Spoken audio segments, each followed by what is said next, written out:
comment faire un cercle magique quand on n'est vraiment pas doué? Le truc, c'est que vous devez surtout pas vous tromper de côté avec le fil. Donc, je vous explique. Le fil doit être à l'intérieur de votre main. D'accord? Là, vous tenez avec votre pouce. Vous allez tourner autour de vos doigts vers l'arrière. D'accord? Vers l'arrière. Et vous allez venir faire une croix. Donc, vous passez au-dessus de l'autre fil et vous faites une croix. Là, vous tournez vos doigts et vous venez tenir le fil qui est relié à la pelote, hein, d'accord? Qui est relié à la pelote. Sinon, ça ne marchera pas.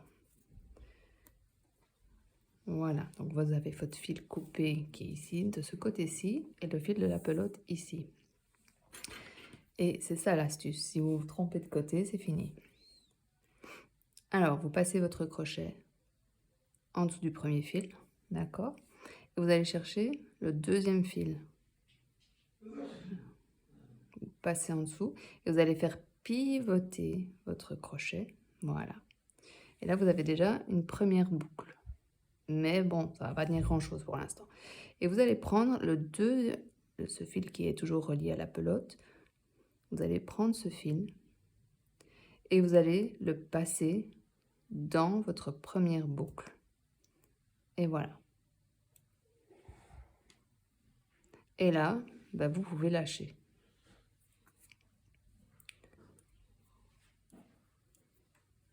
Voilà. Et là, vous voyez, vous avez un nœud qui coulisse tout seul. Et c'est ça qu'on cherche à avoir. Alors, petite astuce aussi. Souvent, on vous demande de faire des mailles en l'air. Donc, 1, 2, 3. Ou parfois même des mailles serrées. Enfin, bon, vous faites ce qu'on vous demande.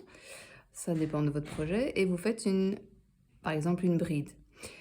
Vous devez prendre le fil du cercle magique et le fil de fin de pelote. Vous devez le crocheter avec, d'accord?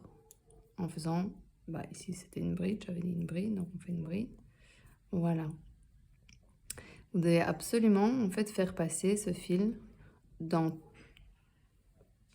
toutes les mailles que vous allez faire, que ce soit bride, maille serrée ou ce que vous voulez. Et donc là, vous allez vraiment avoir ce nœud coulissant. Et c'est ça qu'on cherche à avoir. Voilà ce que c'est le cercle magique. Même si vous fermez jusqu'au fond, il se rouvrira. D'accord? Et le but, c'est que quand vous aurez fait toutes vos mailles, ça dépend de votre projet, 8, 10, 12, ça dépend, ben vous fermerez très fort et ça sera bloqué. Et voilà, crochetez-vous bien.